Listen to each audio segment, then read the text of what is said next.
सो आज का जो अकाउंटिंग स्टैंडर्ड हम लोग कवर करेंगे, जो चैप्टर है उसका नाम है accounting for government grants, AS12. Okay, so the first para जो AS12 का है वो हम लोगों को बताएगा कि गवर्नमेंट ग्रांट का डेफिनेशन क्या है, मतलब किसको हम लोग गवर्नमेंट ग्रांट बोलेंगे. So the answer is A government grant is any kind of subsidy, छूट और assistance, support from the government to the entity for fulfilment of certain past और फ्यूचर कंडीशंस.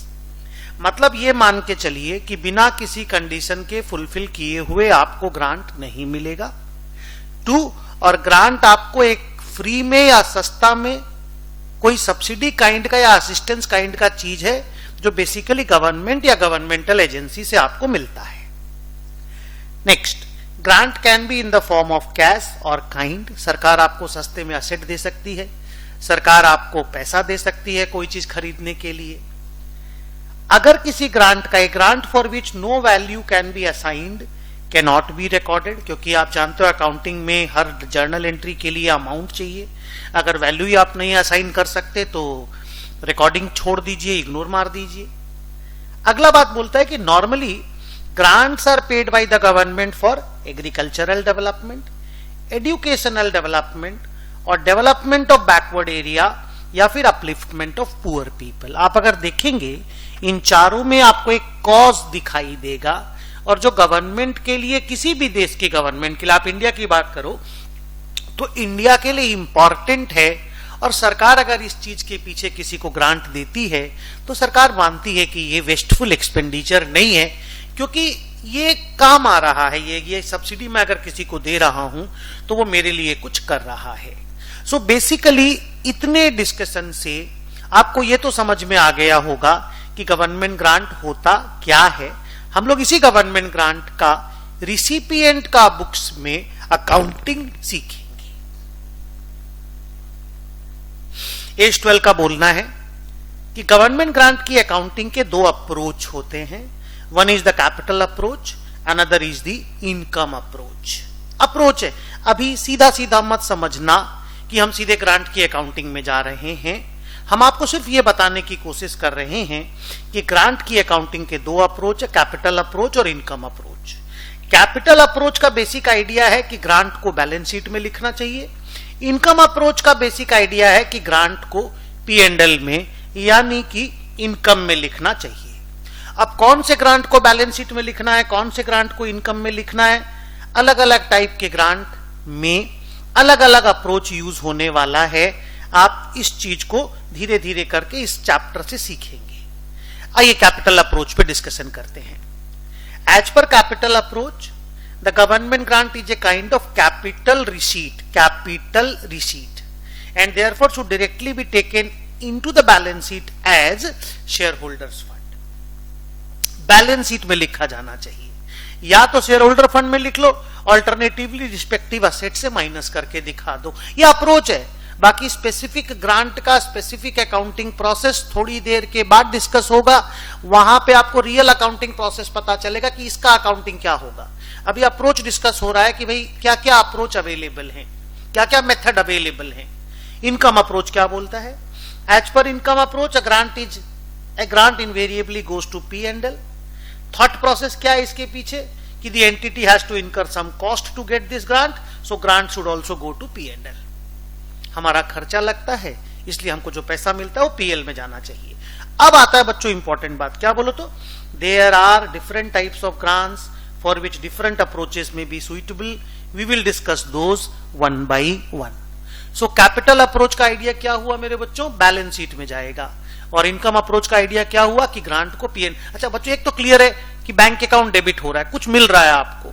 तो 2 का प्रॉब्लम है कि क्रेडिट किसको करेंगे. ओके, आइए स्टार्ट करते हैं. पैरा 3 डिस्कस करता है कि ग्रांट का रिकॉग्निशन क्राइटेरिया क्या है, ग्रांट को बुक्स में कब लिखना चाहिए. AS12 बोलता है a grant can only be recognised when there is a reasonable certainty that the entity will fulfil the conditions and the grant will be received. दोनों लैंग्वेज इजी है, बट आपको याद रखना पड़ेगा, थ्योरी के क्वेश्चन में आ सकता है. 1, I will be able to fulfil the conditions related to the grant, इसका सर्टेनिटी होना चाहिए. I will receive the grant, इसकी सर्टेनिटी होनी चाहिए. If it is there, I will recognise the grant in my books and therefore we call it that the grant is recorded on accrual basis. कोई पैसा मिले उसके बाद recording होगा ऐसा जरूरी नहीं है. अगर इन दोनों बात का सर्टेनिटी आ जाए कि भाई कंडीशन फुलफिल कर लेंगे, ग्रांट मुझे मिल जाएगा, इसका सर्टेनिटी आ जाए तो ग्रांट को हम रिकॉग्नाइज कर लेंगे. सो अक्रूअल बेसिस. अब आइए पहला ग्रांट. 4th नंबर पैरा में हम डिस्कस करेंगे grant that is related to specific. Specific माने हम जानते हैं कि किस असेट के पीछे ग्रांट मिल रहा है. Specific depreciable fixed asset. Land नहीं होना चाहिए. Para 4 doesn't cover land. Para 4 covers all other depreciable capital assets. तो मान लो एक प्लांट एंड मशीनरी है. For example plant and machinery 100 crore रुपया का है और एग्जाम्पल में गवर्नमेंट हमको 40 करोड़ रुपया का ग्रांट दे रहा है. माने हमारे पॉकेट से 60 करोड़ रुपया लगने वाला है. करोड़ अगर गलती से मेरे मुंह से लाख निकल जाए घबराना मत, 140 पे फोकस रखना. अगर ऐसा ग्रांट है और हम जानते हैं कौन सी प्लांट एंड मशीनरी है तो स्पेसिफिक हो गया और डिप्रिसिएबल हो गया, तो इसका अकाउंटिंग ट्रीटमेंट हम डिस्कस कर रहे हैं. AS 12 बोलता है इसका अकाउंटिंग ट्रीटमेंट का 2 मेथड है, मेथड 1, मेथड 2. जो भी मेथड आप ऑप्ट करो ऑप्शनल है, इसमें कोई प्रेफरेबल है ऐसा नहीं है. आप जो भी मेथड ऑप्ट करोगे नोट्स में खाली अकाउंटिंग पॉलिसी में डिस्क्लोजर दे देना. स्टार्ट करता हूं. मेथड 1 क्या कहता है कि the grant should be shown by way of reducing the asset. Grant को असेट से रिड्यूस कर दो. Asset account debit to bank 100 crore, bank account debit to grant 40, grant account debit to asset 40, so ultimately asset 60. Depreciation will be calculated on 60. Grant will not be separately recorded because asset reduce हो चुका है. Clear? अगर grant कभी refund करना पड़ गया, institute का मानना है a refund of grant is an extraordinary item. हम बाद में भी डिस्कस करेंगे. बट अगर इस ग्रांट को कभी भी रिफंड करना पड़े तो हमेशा याद रखना जो ट्रीटमेंट आपने ओरिजिनली दिया था ग्रांट का, रिफंड का ट्रीटमेंट उसका ऑपोजिट होता है, उल्टा. तो जब आपको ग्रांट मिला था आपने असेट के कॉस्ट को कम कर दिया था. अगर ग्रांट रिफंड करना पड़ेगा तो असेट का WDV को बढ़ाना पड़ जाएगा. और अगर ऐसा कभी भी हुआ तो उसके बाद की पीरियड का डिप्रिसिएशन बढ़े हुए अमाउंट पर ही निकलेगा. Subsequent depreciation will be computed prospectively on the increased value. F number point हम ऑलरेडी बोल चुके हैं. The accounting policy of the grant and details of the grant should B disclosed in the notes on accounts. ये भी मैं बोल चुका हूं. Refund of grant extra ordinary item होता है तो उसको AS5, एक्स्ट्रा ऑर्डिनरी आइटम को AS5 कवर करता है तो उसको AS5 के हिसाब से डिस्क्लोजर करना पड़ेगा. और एक बात याद रखना कि अगर ग्रांट और असेट दोनों इक्वल वैल्यू का हो जाता है तो ग्रांट और असेट को नेट ऑफ करके, जीरो नहीं करके 1 रुपी में, नॉमिनल वैल्यू हम लोग बोलते हैं, 1 रुपी में शो कर देना चाहिए. अब आप बोलोगे सर 1 रुपी में शो करेंगे तो बैलेंस शीट कैसे मैच करेगा, वो तो जीरो होना चाहिए. तो 1 रुपी रिजर्व सरप्लस में जनरल रिजर्व को बढ़ा देना. बट असेट को नॉमिनल वैल्यू पे शो करना चाहिए. H में मैंने लिखा if the grant is equal to the cost of the asset will be shown at a nominal value of ₹1. तो ये मेरे भाई बच्चों, मेरे बच्चे लोग, ये वाला मेथड जो है या ये वाला जो डिस्कशन था ये मेथड नंबर 1 था जहां पर स्पेसिफिक डिप्रिसिएबल कैपिटल असेट के लिए ग्रांट मिलने से हम असेट के कॉस्ट को कम करते हैं.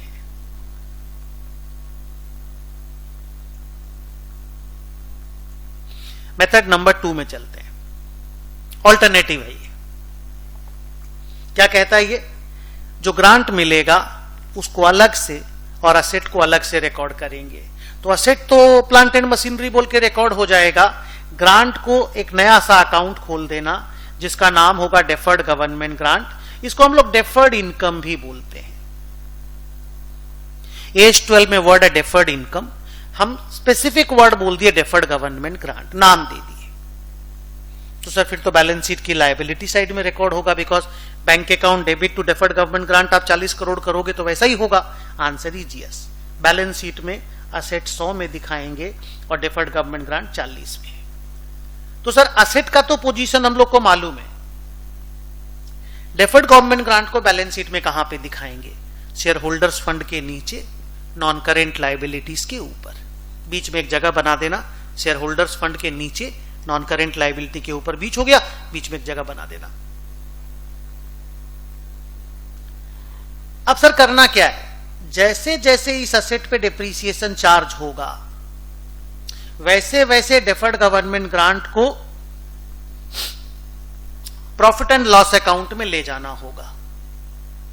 मीनिंग, मान लो इसके ऊपर आप डिप्रीसिएशन 10 10 10 10 करके 10 साल चार्ज करते हो, तो इसका रेशियो पता कर लो। 10 10 10 10 10 10 10 10, sir ratio is 1:1:1:1:1।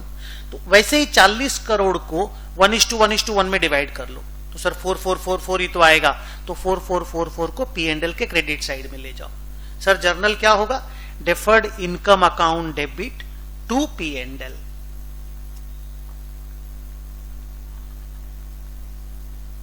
Sir WDV method of depreciation रहा तो वैसे डिप्रीसिएशन का अमाउंट निकाल लो। मान लो फर्स्ट ईयर का डिप्रीसिएशन 20, फिर 18, फिर 16, फिर 13, ऐसे करके डिप्रीसिएशन का अमाउंट निकल जाएगा। इसका रेशियो पता कर लो, डिप्रीसिएशन का रेशियो। फिर 40 करोड़ को 20:18:16:13 के रेशियो में 10 साल में डिवाइड कर लो। माने in the ratio of depreciation the deferred income should go to P&L। मैंने नीचे लिखा, the deferred income, the deferred government grant will be taken to P&L account gradually in the ratio of depreciation. SLM में easy होता है, because ratio is 1:1:1। WDV में different होता है, difficult होता है। रेशियो पहले पता करना होता है, उस रेशियो में आप डेफर्ड ग्रांट को PL में डालोगे। लास्ट, अगर ग्रांट का कभी रिफंड करना पड़ा, एक्स्ट्रा ऑर्डिनरी आइटम तो है ही, हम पहले ही बोल दिए। पहले डेफर्ड इनकम में जो बैलेंस बचा हुआ है, बिकॉज डेफर्ड इनकम ना बच्चा धीरे धीरे करके कम हो रहा होगा, तो पहले डेफर्ड इनकम में जो बैलेंस बचा हुआ है उसको एडजस्ट कर दो। बाद में एक्स्ट्रा पैसा अगर रिफंड हुआ तो PL में डाल दो। फॉर एग्जाम्पल, जिस दिन रिफंड हुआ ना, मान लो गवर्नमेंट ने पूरा 40 करोड़ रिफंड मांगा। अब आप बोलेंगे सर गवर्नमेंट रिफंड क्यों मांगेगा, गवर्नमेंट तो ग्रांट दे दिया था। मान लो उन्होंने कुछ कंडीशन बोला था, आप कंडीशन फुलफिल नहीं किए,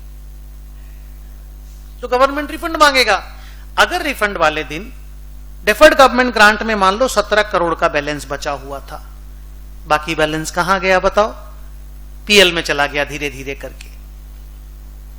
अब गवर्नमेंट ने मान लो रिफंड मांग लिया पूरा 40 करोड़, तो आप कैसा एंट्री करोगे? आपको एंट्री करना पड़ेगा deferred government grant account debit 17, PL account debit 23 to bank 40। So ये हुआ पूरा complete accounting treatment as per method 2 for a grant which is received for depreciable specific capital asset. Okay, थोड़ा सा मैं इसको हटा देता हूं and let me go to my paragraph number 6। आप हेडिंग पढ़िए, क्या बोलता है para 6? Grant related to specific but non depreciable capital asset, मतलब लैंड। अब लैंड की प्रॉब्लम क्या है? डेप्रीसिएबल नहीं है तो डेप्रीसिएशन नहीं होगा। डेप्रीसिएशन नहीं होगा तो डेफर्ड वाला, जो डेफर इनकम वाला जो कहानी था वो यूज नहीं होगा।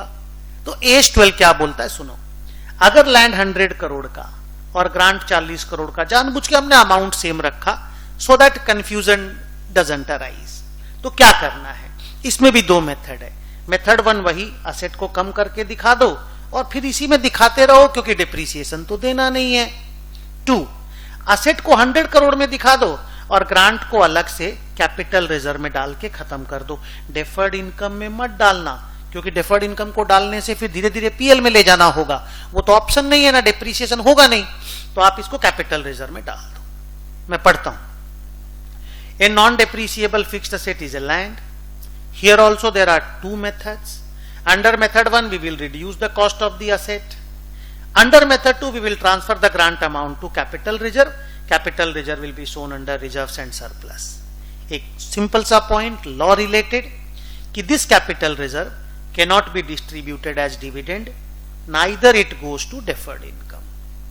इतना इजी है ना बच्चों अकाउंटिंग स्टैंडर्ड 12, खाली सुनते भी जाओगे ना तो इसके प्रैक्टिकल सम आप सॉल्व कर लोगे। Okay, so next para is non monetary asset received directly from the government at A concessional rate. Non monetary asset क्या होता है, उसको नॉन मॉनिटरी एसेट एग्जांपल से समझाते हैं। इन्वेंट्री, इन्वेस्टमेंट और फिक्स्ड एसेट, ये तीन तरह का एसेट को नॉन मॉनिटरी एसेट बोलते हैं। इनका जो रियलाइजेबल वैल्यू है ना मार्केट में जब आप बेचने जाओगे ना, आज और कल के बीच में अलग हो सकता है। डेटर आज भी रियलाइज करने जाओगे 40 रुपया, कल भी 40 रुपया, पर स्टॉक आज 40 में बिकेगा तो कल हो सकता 45 में बिके। तो अगर किसी एसेट का realisable value keeps on changing, we call it non monetary asset. Examples मैंने आपको बताया, इन्वेंट्री, इन्वेस्टमेंट और फिक्स्ड एसेट। हम क्या पढ़ने जा रहे हैं, अगर कोई फिक्स्ड एसेट, फिक्स्ड का एग्जांपल लेते, कोई भी हो सकता तीनों में से, अगर कोई फिक्स्ड एसेट गवर्नमेंट हमको डायरेक्टली सस्ता में दे रहा है, मतलब एसेट 100 करोड़ का है, गवर्नमेंट हमको 40 करोड़ सस्ता में यानी 60 करोड़ रुपया में, मैं जानबूझ के एग्जांपल के अमाउंट को सेम रख रहा हूं, 60 करोड़ में हमको गवर्नमेंट डायरेक्टली एसेट दे रहा है, ठीक है, सीधा। सर क्या अकाउंटिंग ट्रीटमेंट है, सिर्फ मेथड 1 एप्लीकेबल होगा, डेफर्ड वाला इसमें ट्रीटमेंट अलाउड नहीं है। पढ़ता हूं, here there is only one method, that is method 1 applicable. This means we record the asset at our acquisition cost which is 60 reduce, और वही अगर फ्री में मिला हम लोगों को, then asset will be recorded at nominal value। Sir लेकिन बाद में डेप्रिसिएशन तो देंगे ना, भाई अगर फिक्स्ड एसेट है तो देंगे, अगर इन्वेस्टमेंट है और इन्वेंट्री है तो जो अकाउंटिंग स्टैंडर्ड 13 बोलेगा वो करेंगे, और इन्वेंट्री है तो जो अकाउंटिंग स्टैंडर्ड 2 बोलेगा वो करेंगे, इसमें घबराना क्या है।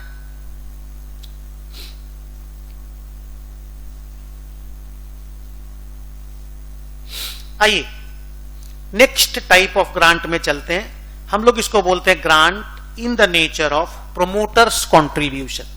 मतलब ऐसा है कि जो गवर्नमेंट आपको ग्रांट देगा ना, तो आपको ग्रांट के बारे में उस एग्रीमेंट को पढ़ोगे ना, आप बीइंग ए स्टूडेंट, आपको ऐसा फील होगा गवर्नमेंट अपने बिजनेस को प्रमोट कर रही है। माने हम लोग तो अपना बिजनेस को प्रमोट कर रहे हैं, हम लोग तो मालिक हैं, गवर्नमेंट भी चाहती है हमारा बिजनेस प्रमोटेड हो। अगर ऐसा ग्रांट है, सर कैसे पहचानेंगे ऐसा ग्रांट है, तो अगर कोई बैकवर्ड एरिया में अगर आप कोई बिजनेस लगाने जा रहे हो, या अगर कोई पर्टिकुलर टाइप का बिजनेस लगाने जा रहे हो, तो अगर आपको गवर्नमेंट ग्रांट देती है तो we consider it to be grant in the nature of promoters contribution. मान लो आपको बोला कि मेघालय में, मिजोरम में प्लांट लगाओ, आप जितना इन्वेस्ट करेंगे 100 करोड़, आपको 40% ग्रांट दे देंगे।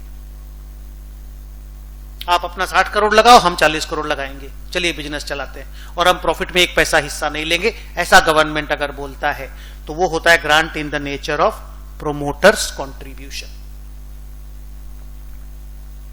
तो सर अकाउंटिंग कैसे होगा, सिंपल, सीधे कैपिटल रिजर्व में डाल दो। 40 करोड़ गवर्नमेंट से आया, bank account debit to capital reserve. 60 crore आपने लगाया, bank account debit to proprietors capital. उसके बाद बैंक असेट साइड में बैंक पड़ा, आप असेट खरीदिए, लैंड खरीद लिए, बिल्डिंग खरीदिए, स्टॉक खरीदिए, बिजनेस कीजिए, कोई प्रॉब्लम नहीं है। बट प्रोमोटर्स कंट्रीब्यूशन में गवर्नमेंट का पैसा कैपिटल रिजर्व में क्रेडिट होगा। एंड लास्ट, सर अगर रिफंड करना पड़ा तो उल्टा entry, capital reserve account debit to bank हो जाएगा, और एक्स्ट्रा ऑर्डिनरी आइटम का डिस्क्लोजर देना पड़ेगा, जैसा AS5 बोलता है, कैपिटल रिजर्व नीचे कम हो जाएगा। सो रिफंड को अब बार बार डिस्कस करने का अलग से जरूरत नहीं है। Now comes grant related to revenue। Sir revenue grant आप बोल रहे हैं, यस। PL वाला, यस, ध्यान देना। कैसे पहचानेंगे कि कौन सा ग्रांट रिलेटेड टू रेवेन्यू है? कॉलेजेस को, यूनिवर्सिटीज को, स्कूल्स को जो ग्रांट मिलता है वो नॉर्मली रेवेन्यू ग्रांट होता है। बिल्डिंग बनाने के लिए ग्रांट मिलेगा, कैपिटल ग्रांट है। लेकिन टीचर लोगों का सैलरी पे करने के लिए ग्रांट मिलेगा, रेवेन्यू ग्रांट है। मैंने लिखा this type of grant is received to cover expenses. तो सर अकाउंटिंग क्या होगा?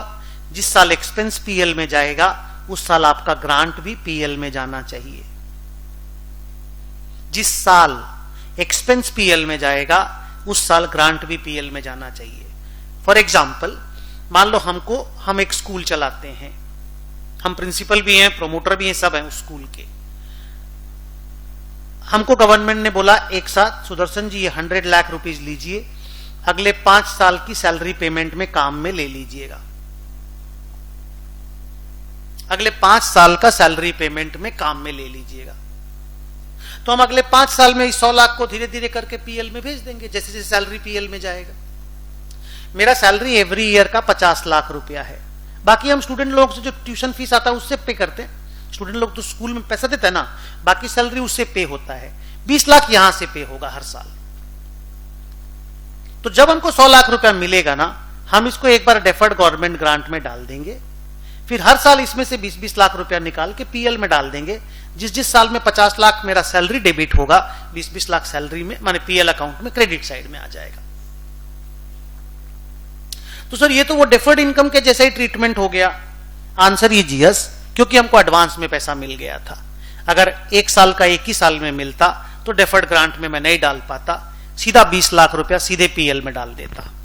लेकिन ध्यान रखना यह है कि जिस साल एक्सपेंस पीएल में जाएगा उसी साल ग्रांट का अमाउंट भी पीएल में जाना चाहिए। इसमें भी एक पॉइंट है, ध्यान रखना। अगर क्वेश्चन दे दिया कि 100 लाख का ग्रांट है और अगले 5 साल की सैलरी होने वाली है 70 लाख, 60 लाख, 80 लाख, 90 लाख और 30 लाख, तो आप इक्वली 20-20 लाख रुपया करके पीएल में मत लेके जाइएगा। सैलरी का रेशियो देखिएगा 7:6:8:9:3। उस रेशियो में 100 लाख को डिवाइड कीजिएगा and accordingly each year PL में लेके जाइएगा। ओके, हाँ, इसमें भी एक खास बात याद रखिएगा, या तो आप ग्रांट को पी&एल के क्रेडिट साइड में अलग से दिखा दीजिए, या रिस्पेक्टिव एक्सपेंस को ही माइनस करके नेट करके दिखा दीजिए। मतलब कुछ लोग तो ऐसा बोलते हैं कि भाई हम पीएल बना रहे हैं तो यहां सैलरी दिखाया 70 और इधर इनकम साइड में ग्रांट दिखा दिया 20 लाख, तो ये भी कर सकते हो। दूसरा ऑप्शन है 70 - 20 इनर कॉलम में करके 50 को आउटर कॉलम में भी दिखा सकते हो। That is method 2। मैं पढ़ता हूं, देखो।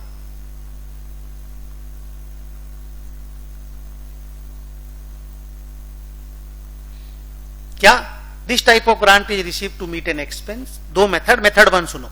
The grant is taken to the income side of the P and L in the year in which related expense goes to debit side.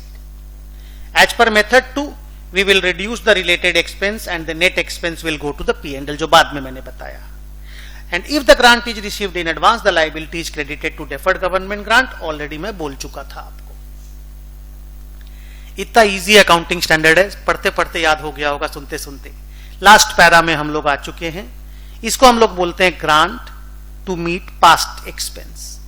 मान लो आज के हमारा स्कूल है, मान लो आज के 3 साल पहले हम स्कूल का रिपेयर्स कराए थे, रिपेयरिंग कराए थे, और उस रिपेयरिंग में मेरा 30 लाख रुपया खर्चा हुआ था रिपेयरिंग, और वो हम पीएल में डाल चुके हैं. गवर्नमेंट आज हमको 3 साल बाद इस रिपेयर को कवर करने के लिए मान लो 25 लाख रुपीस दिया. तो अब मेरे पास वो एक्सपेंस डेबिट करने के लिए नहीं है, बिकॉज वो एक्सपेंस हम 3 साल पहले डेबिट करके खत्म कर चुके हैं, पास्ट एक्सपेंस है. लेकिन इनकम हमको इस साल हो रहा है, तो क्या करें? इंस्टीट्यूट ने बोला AS12 में सीधा 25 लाख रुपया को पीएल में ले जाओ, और क्योंकि grant is related to meet past expense है, इसको एक्स्ट्रा ऑर्डिनरी आइटम का दर्जा दे दो. Separate disclosure as per AS5 जो बोलता है वो नोट्स में कर देना. Okay, same treatment is available अगर grant is to write off P&L debit balance. आप P&L डेबिट बैलेंस तो जानते हैं, कंपनी को अगर लॉस होते होते PL डेबिट बैलेंस खड़ा हो गया, हम लोग रिजर्व सरप्लस नेगेटिव बोलते हैं, उसको राइट ऑफ करने के लिए अगर गवर्नमेंट ने 25 लाख का ग्रांट दिया, तो इसका ट्रीटमेंट और पास्ट एक्सपेंस वाला ग्रांट का ट्रीटमेंट सेम है. इसलिए हेडिंग मैंने दिया grant to meet past expense और to write off P&L debit balance. Answer एक ही है, P&L में क्रेडिट करना है और एक्स्ट्रा ऑर्डिनरी आइटम की तरह डिस्क्लोज करना है. सो ये वेरियस टाइप्स ऑफ ग्रांट हुआ और उसका अकाउंटिंग ट्रीटमेंट हुआ. So with this accounting standard 12 यहां पे कंप्लीट होता है. Thank you very much.